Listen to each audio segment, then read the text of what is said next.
In this video, we will discuss variable scope for lambda's expression. The body of lambda expression has the same scope as a nested block. If you have used nested block in the past, then you know that inside the nested block you can only access local variable which are declared final. And it's the same condition which applied for the lambda's expression. You cannot declare a parameter or a local variable in the lambda that has the same name as local variable. You cannot modify the local variable inside the lambda expression. There are no restriction for class level / instant variable. Effectively final. In lambda, you are allowed to use the local variable, but you cannot modify the local variable even though they are not declared as final. This condition is called effectively final. For example, in this case, we have a local scope variable, integer k is equal to 10, and if we try to modify this variable inside the lambda's expression, it will give error at the compile time. Now let's look at this example in IntelliJ. Let's create a new class, and class name is variable scope. And in this class, we'll be defining a few variable scope, or we'll be creating and we'll be testing the variable scope for lambda's expression and see which is allowed and which is not allowed. So let's say, first of all, create the PSPM public static void main and define a variable integer a is equal to 10. This is the local variable.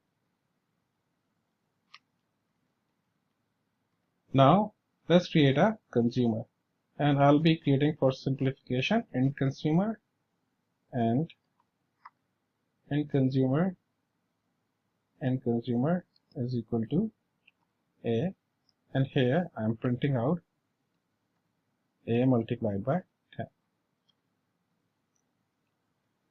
Now you can see that it is complaining about variable a is already defined in the scope because you already have a local variable which is defined as a. So either you change this or you change this. In this case, let me change this to b. So you cannot have the same name as the local variable inside the lambda expression. So that's the first condition. The second condition is, let's define a variable integer k, and the value which is assigned to k is equal to 0. And let's have a list of instructor created, and we will loop through this list and we'll try to modify this variable k. And instructors dot get all and instructors dot for each instructor, and inside this we are just printing out instructor. So while we are printing out instructor, let's try to modify this variable k++.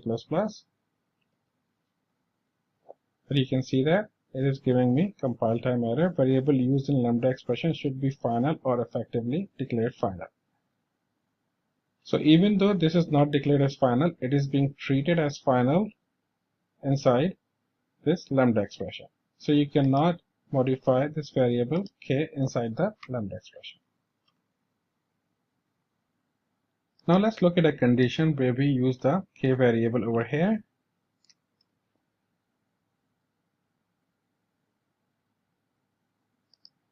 Plus and then plus k. Now let's try to modify this variable k is equal to 6. So here what we'll say that variable used in lambda expression should be final or effectively final. So even if after the lambda expression is finished, you try to modify this value, then still it is complaining about it. So you cannot modify any variable which is declared in the local context. or you cannot use that variable which is being modified later in the scope. So if I remove this, then this error goes away. Now in order to use the variable, what we can do is that we can move this out and create a static integer k is equal to 0. Now you can modify the variable and there are no issues, and even after k plus plus there are no issues. So you can use all the variables which are defined either on the class level or with a static scope without any issue in the Lambda expression.